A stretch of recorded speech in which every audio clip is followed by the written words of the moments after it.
Welcome to Sex Talk Radio, a podcast where we talk about kink and sex through candid and curious conversation. Join me in exploring the erotic and unpacking what it means to be sex and kink positive. Today I am joined by two of my very good friends. Leola is a sacred intimacy mentor and muse, inspiring others to see an integration of sexuality and spirituality. She guides individuals and couples in discovering how life force energy moves in the body, and more importantly, how to harness this inner power for a pleasure-filled life that begins with our most intimate relationship and extends to our livelihood and our worldview. In her early 20s, Leola discovered tantra and shamanic sexuality as modalities to heal her relationship to her body, process past sexual assault, and create a life she loves. She is now dedicated to guiding others to be turned on by life itself. You can find more out about Leola at talktantratome.com, IG, same, talktantratome.com, and lastly, talktantratome.com/free for all sorts of goodies. We are also here with Andrew, fiancé, and Mr. Talk Tantra to Me, as well as the co-founder of the Naked Soul Society.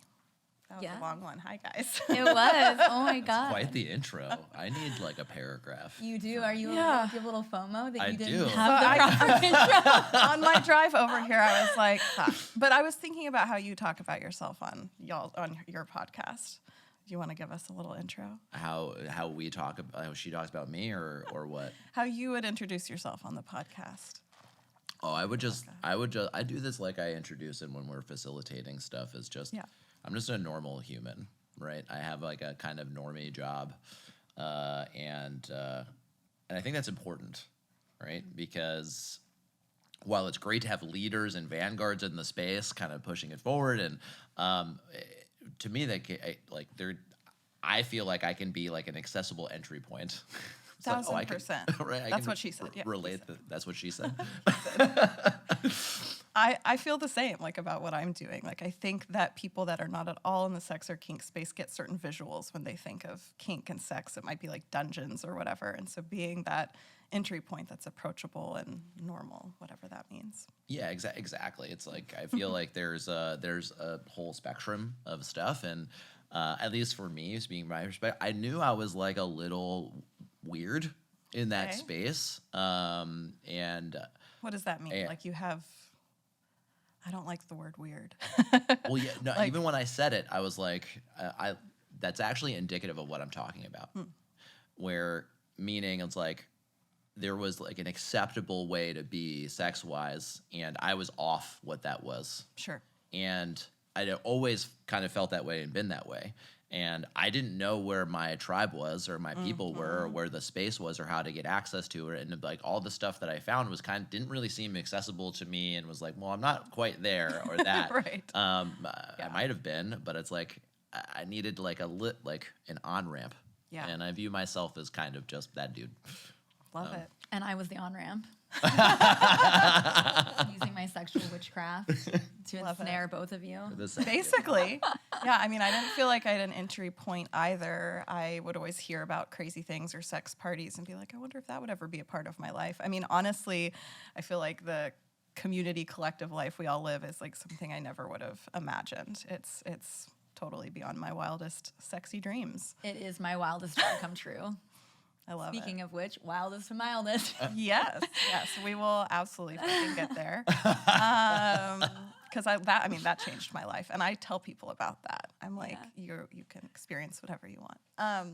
So let's talk about the first night we all met, because it was a very important night for all of us, I think. I will just share a little bit about my experience of that night, or just leading up to it, and then I'll let you guys take it over. Basically, I was having a really shitty day. I was at a coffee shop, and I had heard through my friend, the dominatrix, Azrael Blackwolf, I talked about her in episode 1, that there was a party, like a sensual touch play party, not quite a sex party. And I was curious, but I was in like a bad headspace. And I was at this coffee shop late at night, or late in the evening, and she texted me a picture of the pool at our friend's house. And I was like, okay, that looks really nice, because in my mind, I had this like Burning Man orgy vibe in my head that I was like, I just don't really want to like be naked with those kinds of people. And I don't know, I was just being judgy. I can smell what you just said, by the way. And that is not appealing. Some patchouli, some body fluids. Sand. I didn't know that the parties we've all been to existed or could exist. Yeah. And finally she was just like, I think she was just like, come for free, like just come. Yeah. And I did, and I was super nervous like that first time. And I just walked in and everyone was so fucking hot. And I was just like, this could be a thing. Like I could be intimate and have these experiences in a really beautiful house, beautiful people, and in a safe space. And I think that's something that's super important about what you do and what you bring, is it feels very, very safe, and there's a lot of consent discussions. And it was just, that night totally changed my life. And I mean, I don't even want to think about like my life or my sex life if I hadn't gone there, met you, and we all just jumped in. Yeah, and here we are.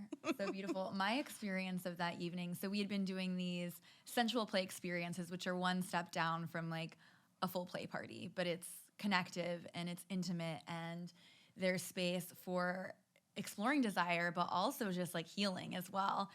And my experience of you that day was like, I thought you hated me. I was like, oh, no. I was saving this for the pod. Oh my God. Well, like, not like that. Like, I was just like, oh shit, like, is she okay? And like, I was like nervous. It must have like radiated. I feel like I'm triggering her, and like, I don't know what's gonna happen.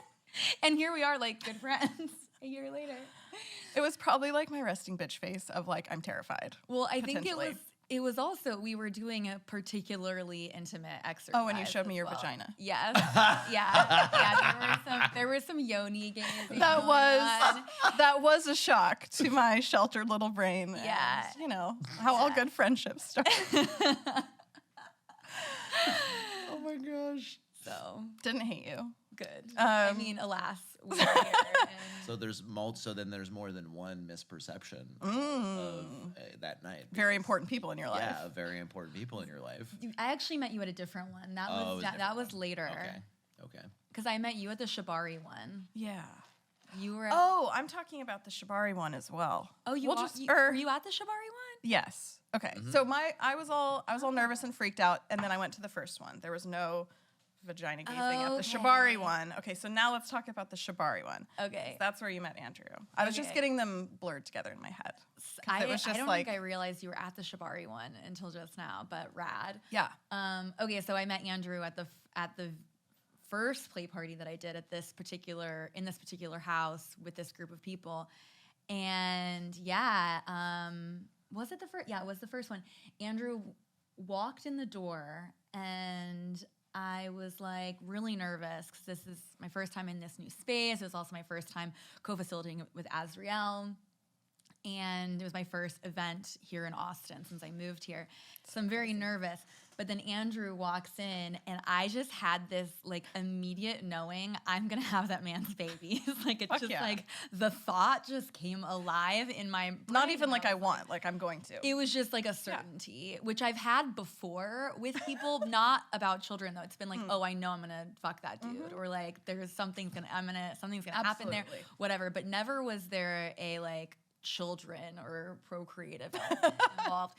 So that came through, and I just kind of like, it left my brain. And then I made a point to go talk to him, which I don't always do at every party, especially when I'm facilitating. Like a lot of people. Oftentimes, especially in the beginning, I'm just trying to ground in, you know, and after we do our exercises, there's a little bit more time to get to know people. But with Andrew specifically, I knew I needed to connect with him immediately. Like, hello. And so I did, and I kind of pulled him aside, and I like read some oracle cards and was like really laying a flirt foundation, and Andrew just missed it entirely. He thought, I thought you were being nice to me because you were the facilitator of the event. And then I'm starting to get stressed out because I'm like, this facilitator is spending like 20, 30 minutes. Like, shouldn't she be facilitating this event? Like, I was concerned for the rest of the party goers. Aww. And so I excused myself and her abruptly while she was quote unquote flirting with me. No other way to feel more shut down than between you and I and the rest of the world now. So Lydia, our mutual friend, that would describe what you did as like throwing yourself at me. And me just completely missing it entirely. And meanwhile, he then proceeds to flirt with like several of the women there and then comes back to the parties and still gives me zero attention and is flirting with all of these other women. And I'm like, well, good for them. I'm ugly and we'll move on. And it took us getting out of that environment for us to finally connect more intimately and potential. You had to be a not facilitator for me to. I still feel like you were facilitating a lot in Fredericksburg, just as a gatherer of people, which we can get to. But then one of our first interactions was you calling me because you were coaching in a program I was in and not supposed to be half naked around students. And you make it sound way worse than it actually was. Okay, no, it wasn't that bad. It wasn't that bad. But I had like literally never talked to you really, and then I just saw your like little photo pop up on my phone. Yeah, you should have seen the conversations. No. When I told the leader of the program what had happened, and I was like, "Hey guys, so I had plans to go to this sex party thing, and I paid some money to go to it, and I show up, and there was like a couple of folks that are also in the program there, and I know we're not supposed to be there with other people in the program. Commingling or fraternizing, and so I guess I broke the rules, and then there was just a bunch of like hands on Austin forehead. is so small though. Like I don't know how people truly avoid those kinds of things. Yeah, we're all grown-ups. We're all grown-ups. Absolutely. And so they were like, yeah, just call them and make sure that everything is good. Yeah. I was like, okay. So I had to call you, and then there were like two other fucking people there from the program. I've been a bad boy. And I was like, hey. So yeah. And then that's how we started. So switching gears a little bit, I would love to know from both of you what sex was like before meeting each other. What your experience of sensuality and sex and exploration was before meeting each other and how it shifted. That's a great question. That's such a good question. You know, I can't lie and say that I wasn't having really amazing sex before. But I think that what has shifted over Maybe time. You're shifting from the plan. We were talking about, we literally I'm the said best before you've this ever to had. lie to the audience that it was just a whole up level to 9,000. I'm about to give you a compliment. Just shut up. It's happened on your podcast. Oh my God. You're a tantra facilitator. Yes, you're having great sex. Yeah, so things were pretty good as they were.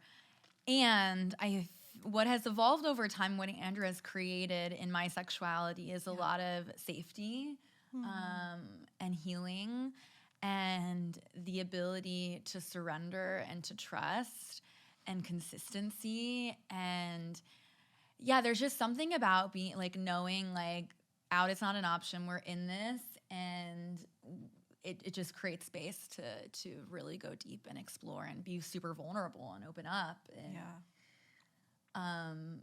yeah. Do you want to add or? And explore things you didn't think you would get to explore, probably. Yeah. And I think it's much more energetic than like, it's not like, oh, like, let's try these things in bed that I've never tried, as much as it is like like the energy of like really receiving or the energy of really surrendering is something that has opened to a different level. And I'll say things too, like I had been in some open relationships before, and Andrew and I have a monogamish relationship at the moment, so there's a level of openness to it. And I realized that I don't get as activated or jealous or triggered in the same ways. At least I still have that happen for sure, but because of the commitment that we've made for our lives together, I'm not as worried about it. Like I don't have as much anxiety and stress in those sorts of relationships either, because it's like I know that I am worth coming back to. Oh. And there's a deep level of safety and security, and like this isn't going anywhere. Yeah, that's beautiful. I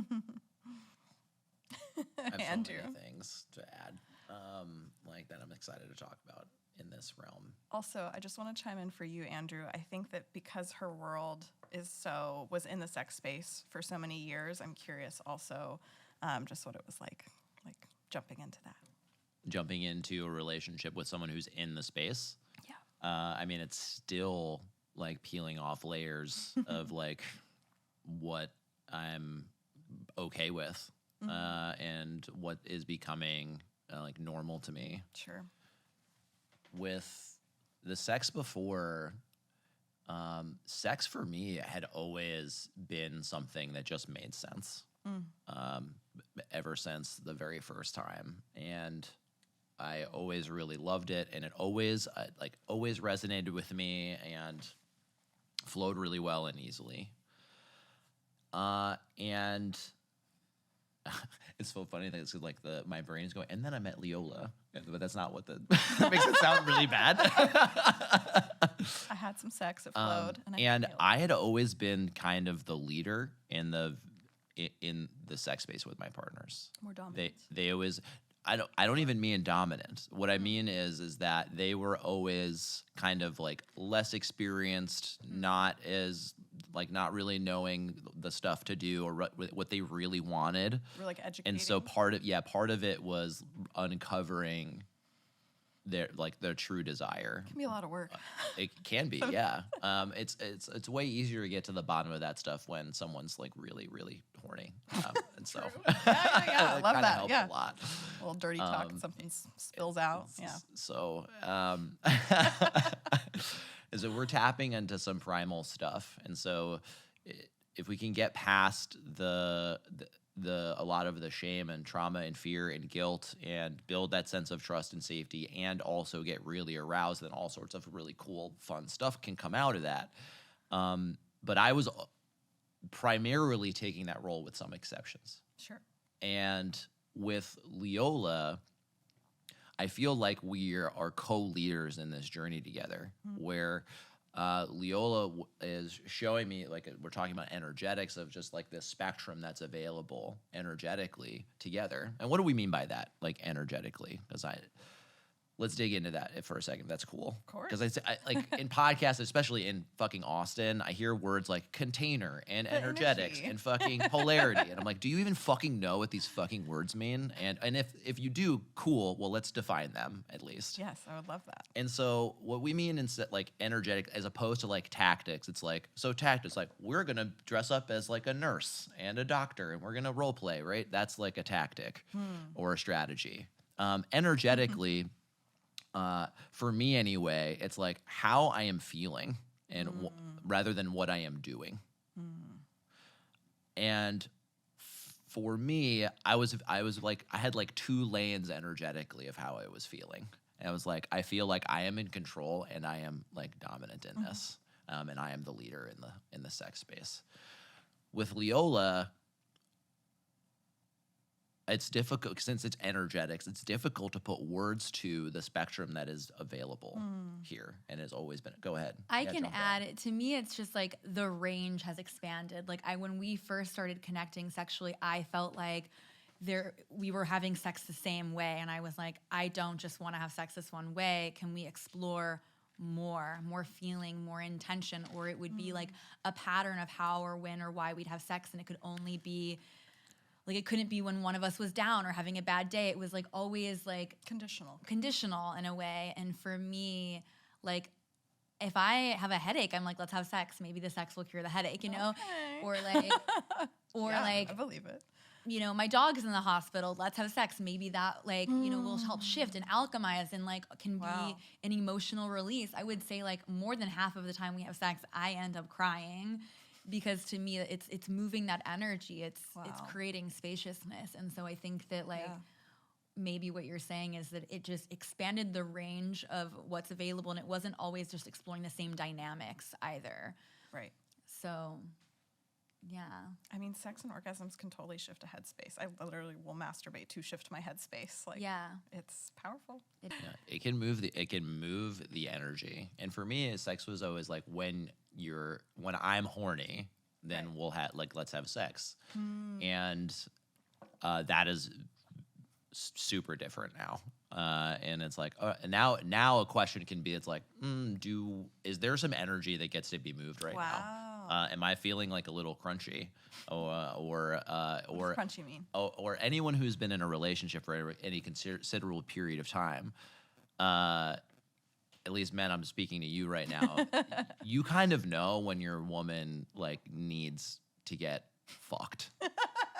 Right? It's like so it's crunchy just like is friction in the relationship. It's just like there's just something that gets the gook out through a fuck, like a good fuck. It does. It clears the energy. It's opening. Clears it out. I mean, it's Eastern science, this understanding of like our energetic centers and chakras and things like that. And literally, like what sex is doing is it's awakening this energy. And if you're using this energy intentionally, and there's not a lot of shame and guilt and fear, it just kind of clears all the gunk out. And it's amazing. Yeah, and then my partner will let me know when I haven't fucked her right in a while. And true. How do you make that request? I'm very direct. It's not really a request. we love direct. Well, one thing that we do that I think is different from like the narrative around intimacy and sex is that we like plan it. Like, and it's really important for me especially, and I think Andrew is seeing more and more that it's for us. But we have what we call, well, we're rebranding them. They were Tantra date nights. We've rebranded them to Fun Sexy Time. Fun Sexy Time. Oh, love that. Okay. Bit less pressure. Fun Sexy Time. Yeah. Less pressure, and also just like shifting it from like, it doesn't always have to look like quote unquote what you think of when you think about Tantra. But anyways. Can I pause you right there real quick? Yeah. Yeah, like, because when I hear Tantra, I think of, at least from the guy, it's like, yeah, I want to jump in. Great, I need like a certain amount of beads. I don't have enough linen shirts for this. Getting out the Kama Sutra books. Yeah, my wrists aren't covered with more beads. I need more rings, and I need at least a ponytail, and my hair's not quite there yet. Let's pause, and I would love to know your definition of Tantra, as well as Andrew's. Yeah, absolutely. And what it means to you. Yeah. I will share what it means to me, and I will also share the etymological definition. So Tantra is a Sanskrit word, which is an ancient language from East Asia, in which many of the Hindu and ancient Indian and tantric texts were written in. And so by that language, tan is to expand and tra is to liberate. So tantra is to expand and liberate, which is a super broad definition, and it can mean something different to each individual. And that's what I love about it, that it's like in tantra, there's no right or wrong. Tying someone up and having like a BDSM dynamic can be just as tantric as having a more meditative session or whatever, and it really comes down to intention for me. And what I love about Tantra and shamanic sexuality, which are the two lineages that I identify with the most, there's this recognition that there's a spiritual world and a physical world, and there's an energy that connects them, and that is procreative, sexual, life force energy. And so it's helping people get reconnected to the sacredness of that space. So when we're having these Tantra date nights, whatever it could look like, the intention is being in that space of recognizing that we're more than just humans in meat suits. This is a spiritual experience as well.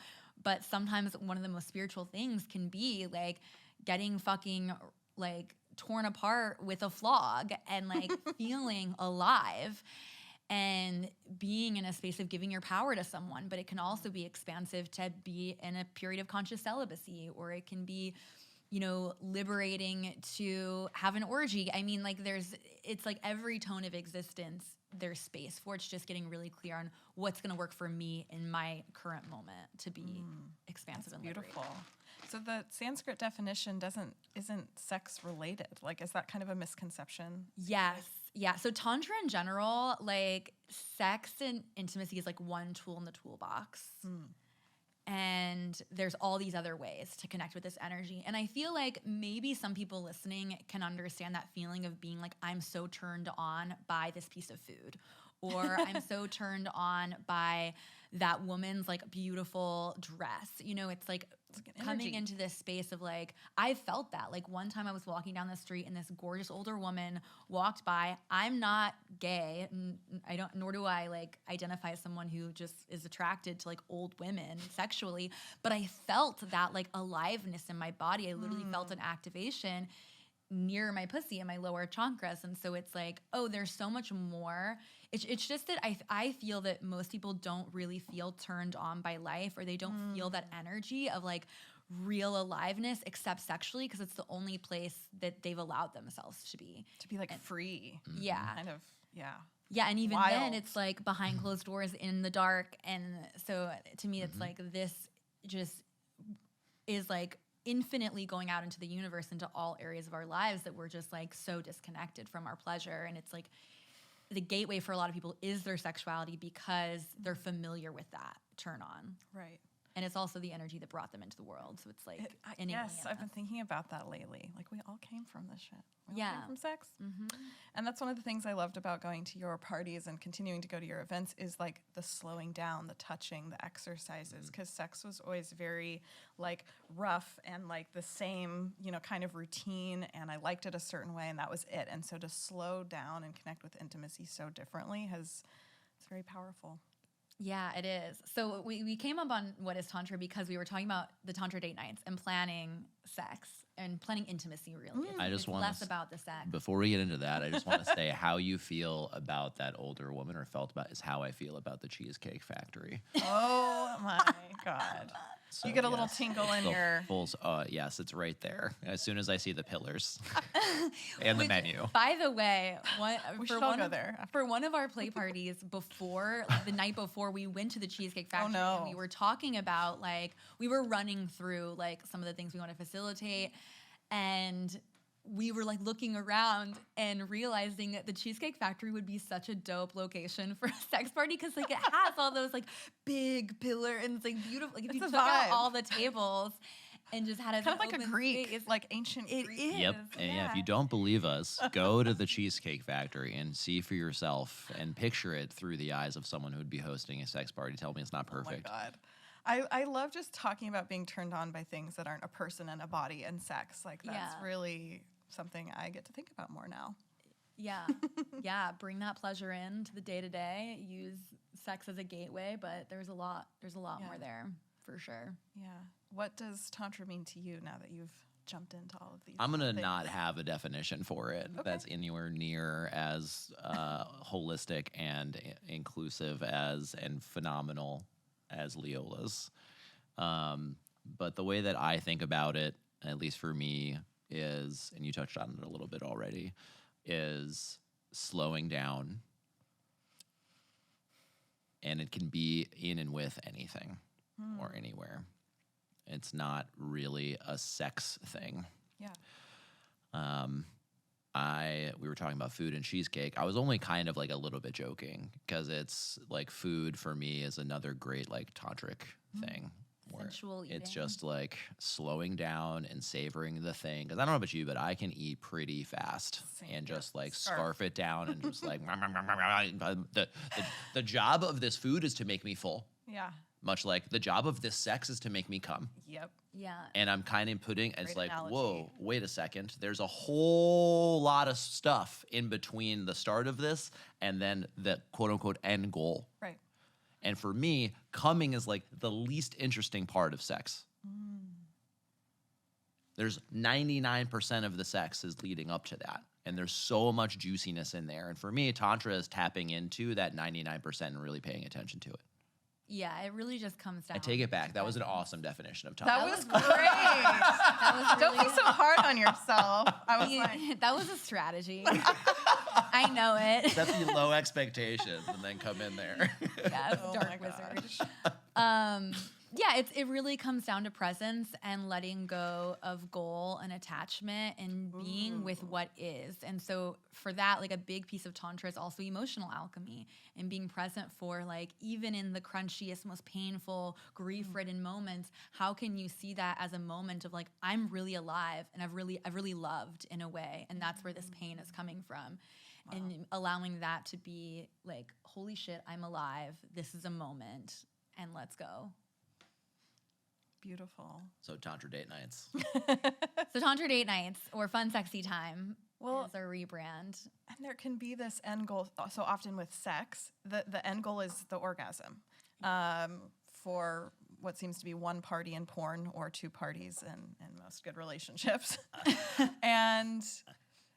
And there's so much more to explore in the in-between. And there's an opportunity to have sex without an orgasm too, which is what I think people don't even consider or realize. Yeah, when you let go of like grasping for the orgasm, like there's just so much more available for you. I like to use the analogy of pleasure and emotions and all of the things in that realm as water. And so if you're like trying to grab the water that's coming out of the faucet, not only are you not successful, because that's not really how it works. Like, I don't know about, listeners, but for me and a lot of people that I've talked to and worked with, when you're trying to like just get to the orgasm, it becomes more and more elusive.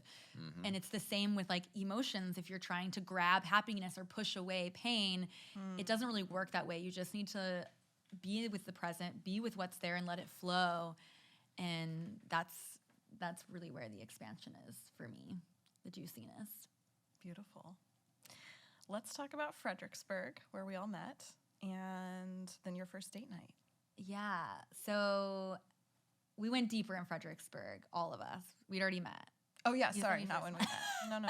We met. We met at the play party when we all went deeper. Yeah. I had this vision of, so I do a lot of like work with clients. And one of the offerings that I have with clients is a deep dive private retreat with me. And so I was doing one with a couple in Joshua Tree. I'd love to hear more about that.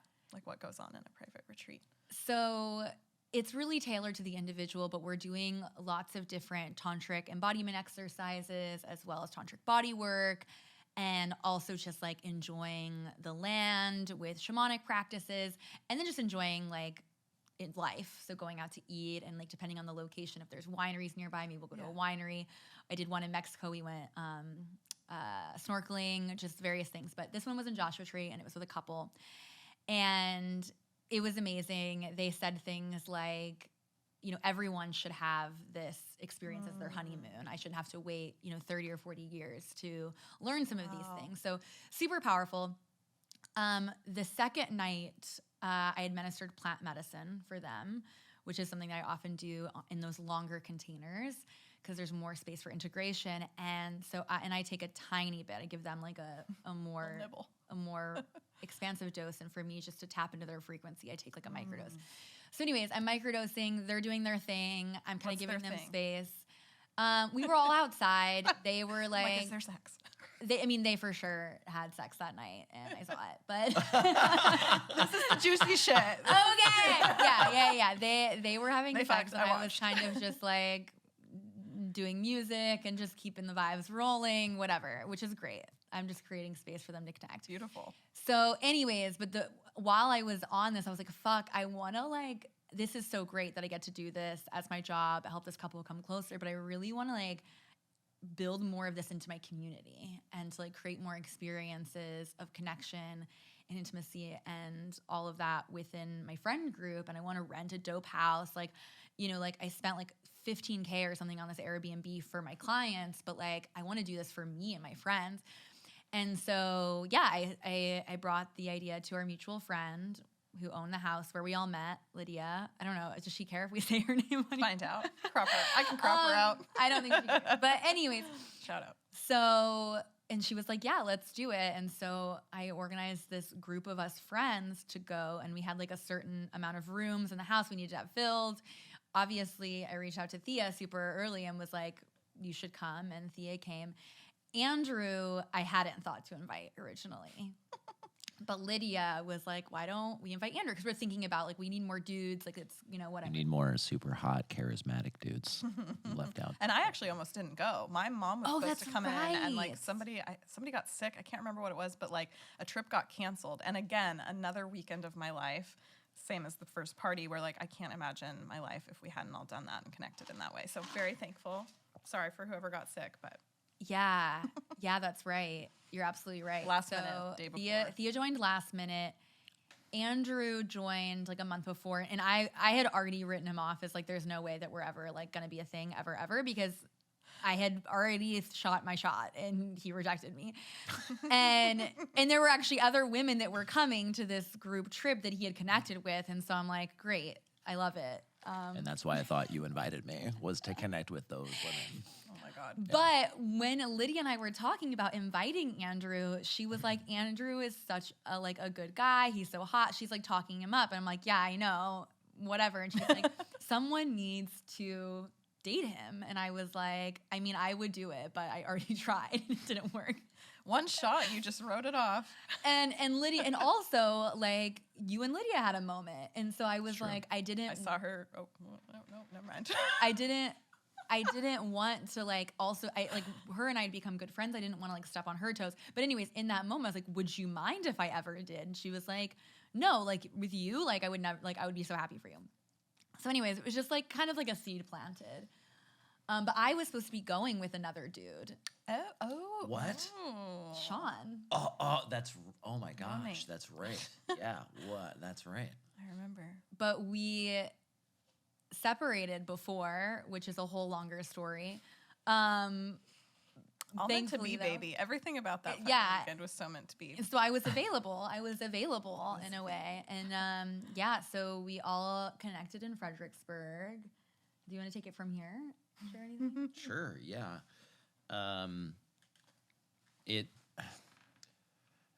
Fredericksburg was unique because it was the first time I got to see Leola the person and not Leola the facilitator of the party and running the show. Like, you were still kind of in that vibe a little bit, but there was less of that role being played. And it was only a matter of time with the amount of like contact that we had that was like, oh, it is so on. It is so on. And then I don't know where this intuition came to me, but I was like, there was a part of me, I was getting a lot of signal from my conscience that's like, do not like have sex or do like very sexual things with her. It's just like, go very slow and don't even broach a kiss. And I don't know where that was coming from, but it was like, that was the information I was getting. Love that. And sounds very tantric of you. And then communicating that as well. And we were just so in this energy that I wanted to enjoy the energy that we were feeling. I didn't need to bring sex or sexual touch into the equation because like it was just so intense. It was like so clear that we were falling in love like immediately. I left the hot tub at one point. So it was so obvious. You're talking energetics. That's what we're talking about.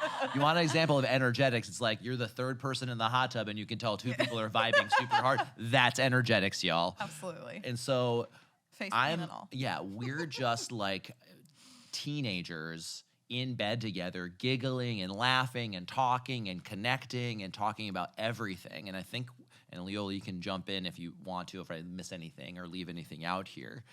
But part of the connective tissue and the communication we had was we had gone out of the hot tub. Everyone was like kind of asleep.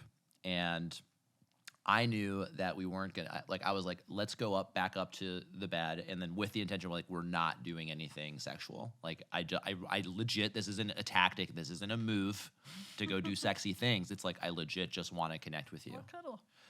And yeah, exactly. More cuddles, which was 100% what was going on. Yeah.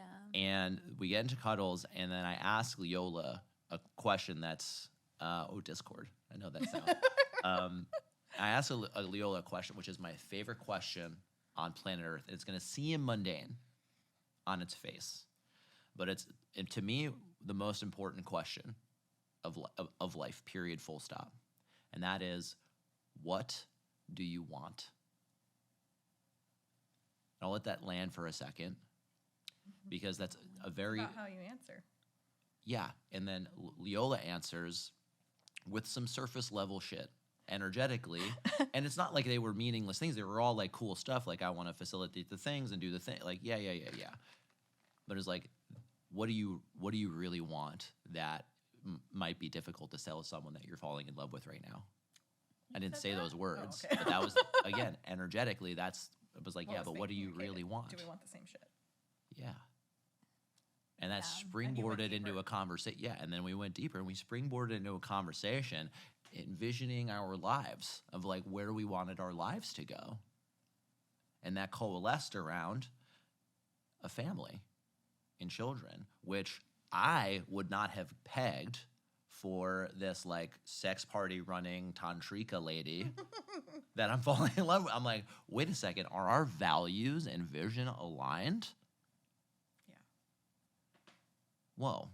And that's the tiny little example of the power of genuinely getting to the bottom of what I'm really wanting and desiring. And slowing down. Yeah, it was really powerful. Yeah, I mean, I think that I didn't see myself ending up with someone like Andrew, and he didn't see himself ending up with someone like me. What would that be? Like what? What am I like? Articulate it. Yeah, articulate it.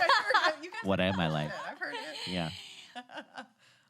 Surface level, my experience of Andrew. I am so excited to hear this. Okay, now knowing him we're just going into feedback. was like, ooh, he's a little bit of like bro, tech dude, video games, like just not like, can he be deep, you know? And does he care? Like, he just see him with all these girls and just kind of like flirting with, like, he seems like a player. But yeah, and I remember you asked me when we were downstairs actually with everyone that question. And then I shared it. And then later when we were upstairs, and I also was like doing a conscious celibate month. So it was like in alignment too for me to not connect with Andrew. Yeah. I can't say that if he didn't push hard enough to hold it, but thankfully, and honestly, like, again, like I was literally having energetic orgasms just like laying next to him. Like, wait, what? I was just like going into spontaneous energetic orgasms, just like laying next to him. We got to talk about that. Okay, people talk about this, these different types of orgasms. Is it in the vagina? Like, what is an... Yeah, so you experience orgasm. it in your body, but it's really just like a function of like release of hormones and chemicals, but you feel it in your body. So like I've also had I have one of these. I started having energetic orgasms in my dreams in like my early 20s. And so it's like in your mind, in a dream, like you're often going through the motions of a sexual experience. I've had full orgasms in my dreams. So it's exactly it. You don't, right. And it's not like a, yeah. It's basically like having those dream orgasms, but you're awake. So you're having this like experience and your body is feeling it, but you don't necessarily need to like touch the parts of your body for it to happen. But next workshop, baby. Yeah.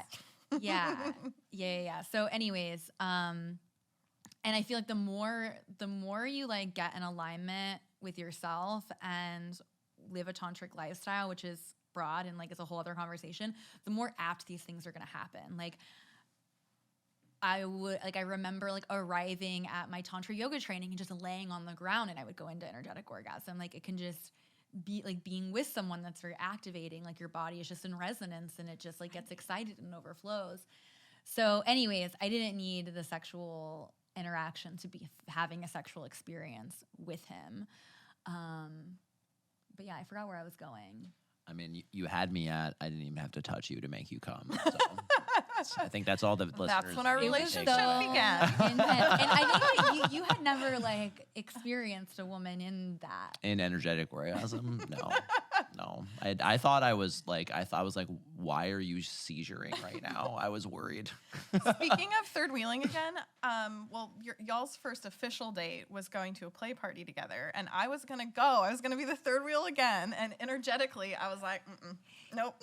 Yeah. So after that weekend in Fredericksburg, nothing happened that weekend, quote unquote, and we end the weekend, and Andrew didn't text me for like days. And I was like, I imagined all of this and was totally gaslighting myself about the experience. And that was not a move. That was just we love next day texts. Me being still not thinking that I was like, I don't know if she likes me. Sounds like after all of this, and meanwhile, I'm Sounds like something to bring up in therapy.